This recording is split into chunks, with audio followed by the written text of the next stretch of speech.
Hello दोस्तों, कैसे हैं आप सब। आशा करता हूँ आप सब अच्छे से होंगे। स्वागत है आपका हमारे अपने चैनल पर, जहाँ आपको समय समय पर क्रॉस ड्रेसिंग स्टोरीज देखने को मिलती हैं। जिन दोस्तों ने अभी तक हमारे अपने चैनल को सब्सक्राइब नहीं किया है, हमारे अपने चैनल को सब्सक्राइब करके हमें अपना सहयोग ज़रूर दीजिए।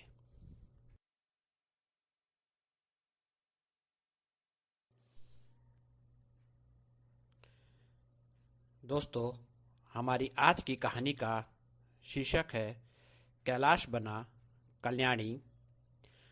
उम्मीद है मेरी और कहानियों की तरह आपको यह कहानी भी पसंद आएगी। कहानी को पूरा देखिएगा दोस्तों, कहानी को लाइक कीजिएगा और कहानी पे अपने कमेंट भी दीजिएगा।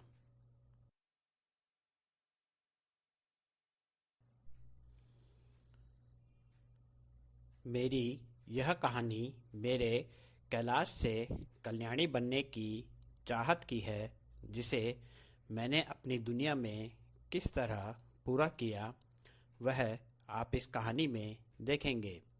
मेरा जन्म एक लड़के के रूप में हुआ था, पर मैंने अपने होश संभालने से अब तक की अपनी ज़िंदगी में खुद को एक लड़के से ज़्यादा लड़की माना है। मेरे माँ और पिताजी ने मेरा नाम बड़े प्यार से कैलाश रखा था, पर जब से मैंने होश संभाला था, मैंने अपना खुद का एक अलग ही नाम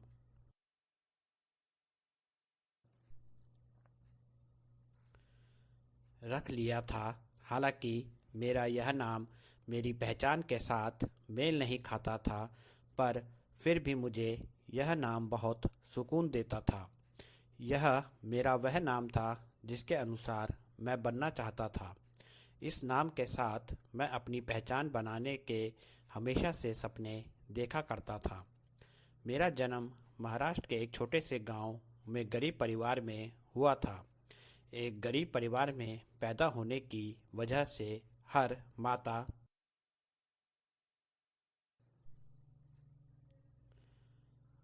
पिता की तरह मेरे माता पिता को मेरे से बहुत सी उम्मीद थी कि मैं बड़ा होकर पढ़ लिख कर कोई बड़ी नौकरी करूंगा और अपने माता पिता को हमारी इस गरीबी से बाहर निकालूंगा। इसलिए मेरे बचपन से ही वह मेरी पढ़ाई को लेकर मुझ पर बहुत दबाव बनाते थे। मुझे याद है उस दबाव का मुझ पर यह असर हुआ कि मैं अपने बचपन से ही गुमसुम सा रहने लगा था, जिसका असर मेरी शिक्षा पर भी पड़ रहा था।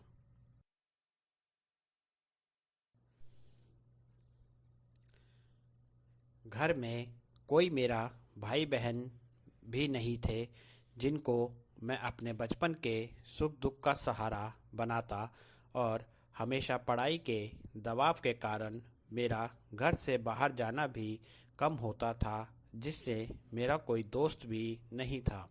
ऐसे में मेरा सारा समय घर पर ही बीतने लगा। मेरे माता पिताजी दोनों ही काम करते थे। मेरे घर के पिछले हिस्से पर एक दुकान थी, जिसमें मेरे माता और पिताजी कपड़े सिलने का काम करते थे। मेरे पिताजी जेंट्स टेलर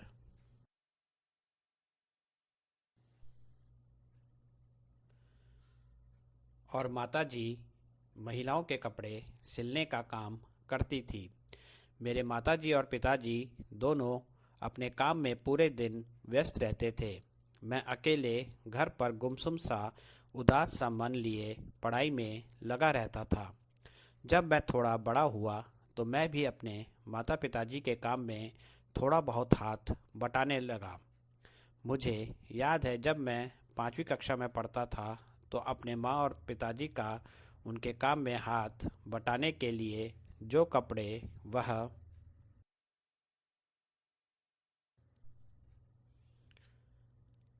सिला करते थे, उनमें बटन लगाने का और छोटा मोटा काम कर देता था।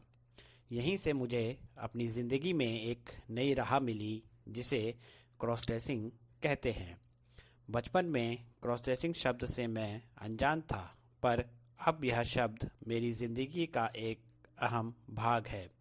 मुझे यह क्रॉस ड्रेसिंग बहुत पसंद है और आज मैं गर्व से कहता हूँ कि मैं एक क्रॉस ड्रेसर हूँ। जेंट्स कपड़ों में तो मैं खुश मन से बटन लगाने का काम कर लेता था, पर जब भी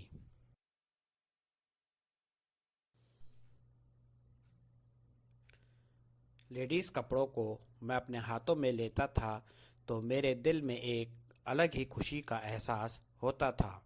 उन कपड़ों का मुलायम और मखमली एहसास मेरे दिल को बहुत खुशी देते थे। मेरे दिल में इच्छा सिर्फ उनको छूने भर से पूरी नहीं होती थी, बल्कि मेरा दिल उनको पहनने का कर जाया करता था।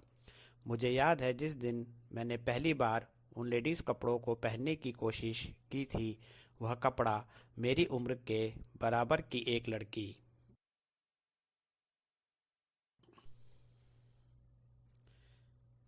की गुलाबी रंग की फ्रॉक थी, जिसे मैंने अपने माँ और पिताजी से छुपकर घर का दरवाज़ा बंद करके डर डर कर पहना था। उस फ्रॉक को पहनते ही मेरे दिल से सब डर थोड़ी देर के लिए दूर हो गए थे। मैं उस फ्रॉक को पहनने की खुशी में खो गया था। मेरा मन उस फ्रॉक को उतारने का नहीं कर रहा था, पर बेमन से मैंने थोड़ी देर बाद वह फ्रॉक उतार दी। यह मेरा क्रॉस ड्रेसिंग का पहला अनुभव था। मुझे उस दिन एक अलग ही खुशी मिल रही थी।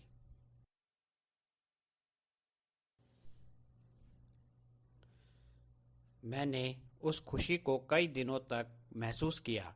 कई दिनों तक मेरा गुमसुमपन अचानक से गायब हो गया था। अब मुझे अपने गुमसुम रहने की आदत का इलाज मिल गया था। इस दिन के बाद से मैंने लगातार अलग अलग कपड़ों में क्रॉस ड्रेसिंग करनी शुरू कर दी। कभी वह कपड़ा फ्रॉक होती थी तो कभी सलवार कमीज़। मेरी क्रॉस ड्रेसिंग से मेरा गुमसुमपना ही दूर नहीं हुआ, बल्कि मेरी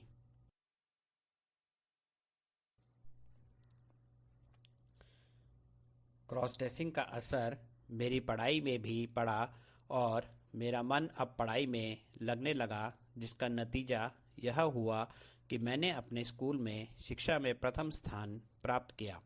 अब मुझे किसी दोस्त की कमी महसूस नहीं होती थी। माँ पिताजी अपने काम में व्यस्त रहते थे और मैं अपनी क्रॉस ड्रेसिंग और अपनी शिक्षा में, पर कहते हैं ना, चोरी छिपा किया हुआ काम ज़्यादा समय तक छुपा नहीं रहता। एक दिन मैं सलवार कमीज़ पहनकर अपनी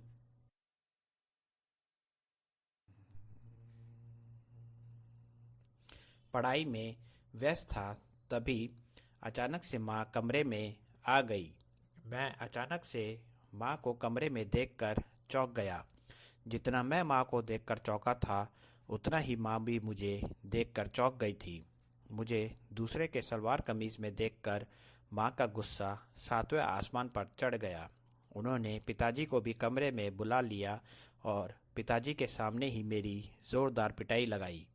उस पिटाई के डर से मैंने दोबारा क्रॉस ड्रेसिंग की हिम्मत नहीं की। मन में बहुत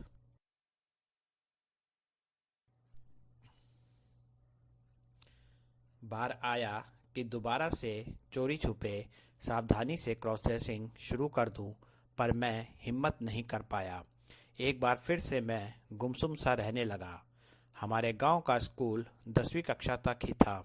मैंने 10वीं की परीक्षा पास कर ली थी। अब जो सपना मेरे माता पिताजी ने मेरी शिक्षा को लेकर देखा था, उसको पूरा करने का समय आ गया था। मेरा दाखिला गांव से बाहर शहर के स्कूल में करवा दिया गया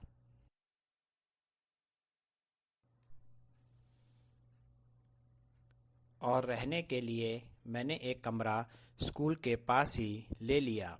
सबसे ज़्यादा खुशी मुझे इस बात की थी कि यहाँ मैं अपने हिसाब से अपनी ज़िंदगी जीने के लिए आज़ाद था।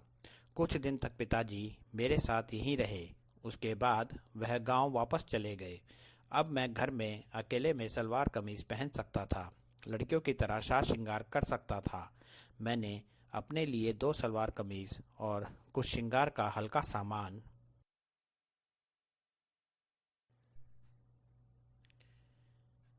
जैसे चूड़ियाँ, बिंदिया, पाँव की पायल, गले की माला सामान खरीद लिया था।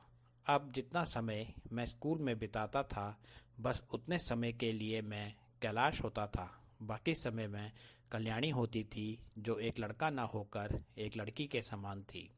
एक बार फिर मेरी क्रॉस ड्रेसिंग चालू हो गई थी। घर में अकेले होने के बावजूद मैं कभी गुमसुम नहीं रहा। मेरी क्रॉस ड्रेसिंग ने मेरी शिक्षा में भी मेरी बहुत मदद की और आज